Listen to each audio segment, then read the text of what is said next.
Alors bonjour au cours trigonométrie numéro 1.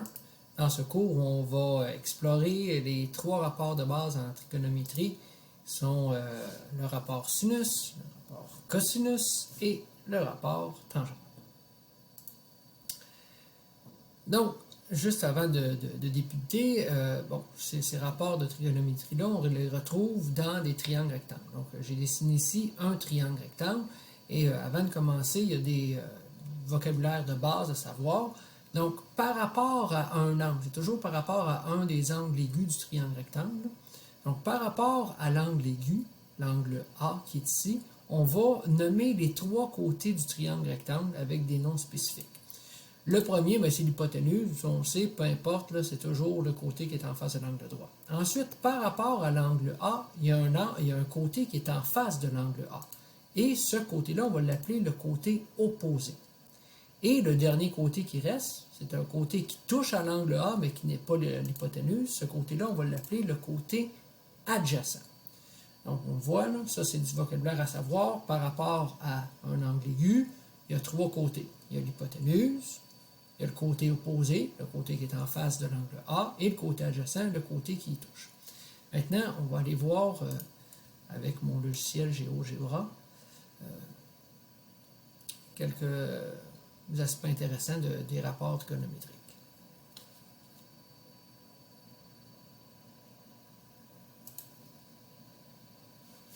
Alors voici dans GeoGebra, j'ai redessiné un triangle rectangle dans lequel j'ai mis un angle A de 19 degrés, mais on pourra le faire varier. Et là, ce que je viens faire, je vais aller définir ce que sont les trois rapports.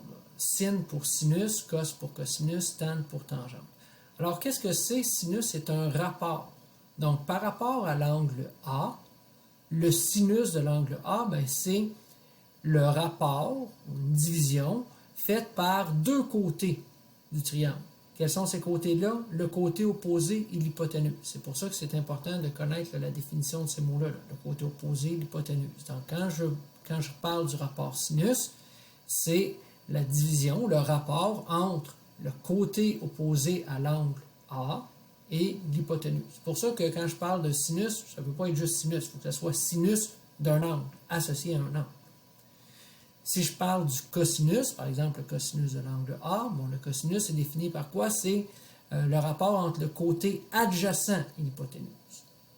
Les tangentes, c'est le côté opposé sur le côté adjacent. Pourquoi c'est comme ça? Il n'y a pas de raison, c'est des définitions. Le sinus, c'est ça, le cosinus, adjacent sur hypoténuse, tangente opposée sur adjacent. Donc là, ici, on a les valeurs. Hein. J'ai pris un angle 19 avec des côtés là, vraiment que j'ai pris complètement au hasard.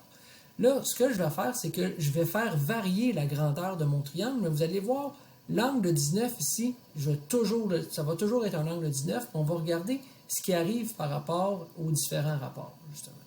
Donc, regardez, je fais augmenter la valeur de chacun des côtés de mon triangle. Ça fait varier, évidemment, le côté opposé, l'hypoténuse, mais si on regarde le rapport, c'est toujours resté le même. 0,33, 0,95 puis 0,34. Peu importe la grandeur des côtés de mon triangle, ça donne toujours la même chose parce que l'angle est resté le même. Et en fait, c'est que en faisant ça, je fais varier les triangles, mais j'ai toujours des triangles qui sont semblables. Donc, le rapport entre les côtés va rester le même. Donc, c'est pour ça que les rapports sinus, cosinus et tangente vont rester les mêmes.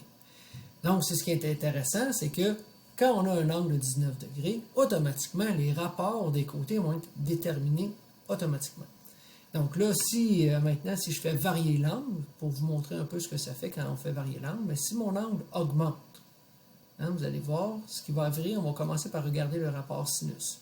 Donc, le rapport sinus va faire quoi si j'augmente l'angle? Le rapport augmente. OK. Maintenant, regardons le rapport cosinus. C'est à 0,93. Si j'augmente l'angle, il diminue. OK? Et maintenant, le rapport tangente. Et si j'augmente l'angle, ça augmente, ça augmente. Le rapport tangente augmente aussi. Bon. C'est un peu normal parce que regardez, le rapport sinus, c'est opposé sur l'hypoténuse. Donc, si j'augmente l'angle, ce qui va arriver, regardez ici, si on augmente l'angle, ce qui arrive, c'est que mon côté adjacent ne bouge pas, mais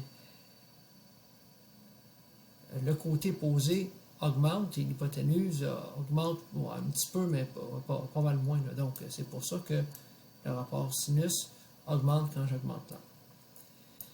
Donc, voilà. Donc, c'était essentiellement ce que je voulais vous montrer avec l'animation de GeoGebra. Maintenant, on va retourner dans le PowerPoint. Et ce qu'on doit retenir de tout ça. On doit retenir que le sinus, c'est associé à un angle. Ça pourrait être l'angle A, ça peut être l'angle B, un des deux angles aigus du triangle rectangle. Et le sinus, c'est le côté opposé sur l'hypoténuse. Le cosinus adjacent sur l'hypoténuse, puis tangente opposée sur adjacent. Un petit truc pour se rappeler, hein, des fois les gens ne se rappellent pas trop, un sinus, c'est-tu opposé, c'est-tu hypoténuse, il y a le truc SOHCAHTOA. Oui. Alors, SO pour sinus opposé hypoténuse, K pour cosinus adjacent sur hypoténuse et TOA pour tangente qui est opposée sur adjacent. Et ça, c'est très important de se rappeler que dans les triangles rectangles. Okay? Ça fonctionne que dans les triangles rectangles. Maintenant, quelques faits intéressants par rapport à les relations trigonométriques. Si on fait sin de l'angle A divisé par cosinus de l'angle A, ça va toujours donner tangente de l'angle A. Alors, pourquoi? Bien, sin de A sur cos de A, c'est la même chose. Là, la barre ici, ça veut dire la même chose que diviser. Donc, je l'écris comme ça. Maintenant, sin de l'angle A, donc par rapport à l'angle A, le sinus, c'est quoi? C'est le côté opposé sur l'hypoténuse. Donc, petit a sur C. Petit a sur C. Maintenant, cosinus de l'angle A. Donc, par rapport à l'angle A, cosinus, c'est le côté adjacent, B, sur l'hypoténuse, qui est C. Donc, B sur C. Donc, division de fraction. Quand on divise par une fraction, c'est la même chose que multiplier par l'inverse. Donc, je vais multiplier par B sur C. Multiplier par C sur B. Oui, c'est divisé par B sur C, donc fois C sur B. Et là, ici, on voit, là, ça peut se simplifier. Je vais prendre mon petit crayon, mon petit stylet ici. Donc, les C peuvent se simplifier. Et là, ce qui va me rester, A sur B.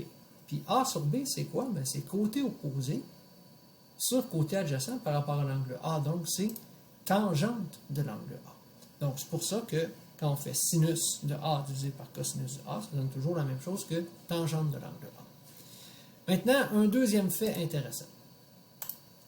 Si vous faites sinus au carré de l'angle A plus cosinus au carré de l'angle A, ça donne tout le temps 1. Oh, assez surprenant. Maintenant, pourquoi c'est vrai ça? Bon, on va le faire lentement. Sinus de l'angle A, c'est côté opposé sur l'hypoténuse. Donc, A sur C. Donc, sinus au carré, c'est A sur C au carré. Cosinus de l'angle A. Donc, cosinus de l'angle A, c'est côté adjacent, B sur l'hypoténuse, C.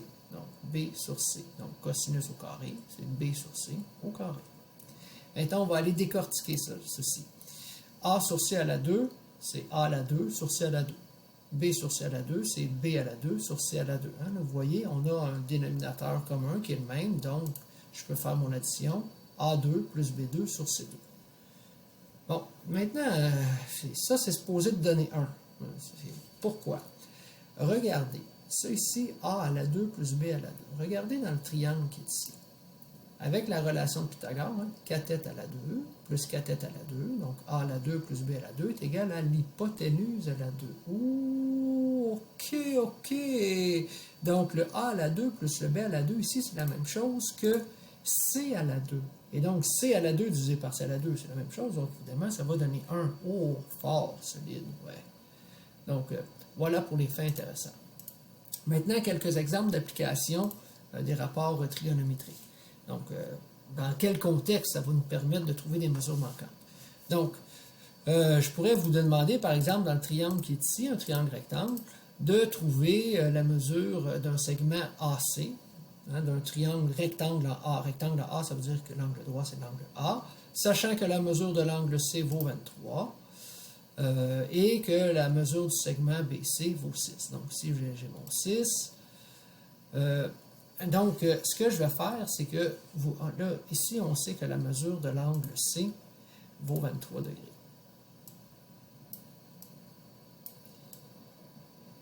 Donc, là, ici, j'ai choisi le rapport cosinus. Pourquoi j'ai choisi cosinus? Bien, là, il faut se poser la question. Par rapport à l'angle C, qu'est-ce que je connais? Je connais l'hypoténuse et je cherche quoi? La mesure de AC, ici. Par rapport à l'angle C, ce côté-là, c'est quoi? C'est le côté adjacent. Donc, adjacent hypoténuse. C'est quel rapport, ça, adjacent hypoténuse? C'est cos. Donc, c'est pour ça que j'ai pris cosinus de l'angle C. Donc, en prenant ce rapport-là, maintenant, ce que je vais faire, c'est que je vais aller remplacer par ce que je connais. Donc, cosinus de l'angle C qui est 23 est égal à la mesure du segment AC que je ne connais pas sur 6. Puis là, ben, il me reste juste à multiplier par 6 de chaque côté. Donc, ce qui va me donner, ça n'arrive pas tout à fait juste hein, quand on fait cosinus d'un angle. Donc, c'est pour ça que j'ai mis environ. Donc, la mesure de AC va mesurer 5,52 cm. Voilà. Maintenant, un deuxième exemple. J'ai fait un premier exemple où on pouvait trouver la mesure d'un côté. Maintenant, on va voir un exemple où on peut trouver la mesure d'un angle. Donc, voici, j'ai un triangle ABC, 3 pour la mesure de AB, 4 pour la mesure de BC. Et ce que je cherche, c'est la mesure de l'angle A qui est ici. Donc, par rapport à l'angle A, qu'est-ce que je connais? Je connais le côté opposé, puis je connais le côté adjacent. Opposé adjacent, c'est quel rapport? Hein? Dans quel rapport je retrouve ça? C'est dans le rapport tangente. Donc, c'est pour ça que je vais prendre ce rapport-là. Et là, je vais aller remplacer par ce que je connais. Donc, tangente de l'angle A, c'est côté opposé, 4, sur côté adjacent, 3. Maintenant, pour trouver la mesure de l'angle A, ce que je dois faire, je dois prendre la touche tangente moins 1 que vous avez sur votre calculatrice. Okay? Avec un petit tangente, avec un petit moins 1 aussi. Souvent, c'est en deuxième fonction de la touche tangente. Et là, vous allez faire tangente moins 1 de quelque chose du rapport. Donc, ça, votre calculatrice, elle dit, si le rapport, c'est 4 tiers, je vais te donner l'angle.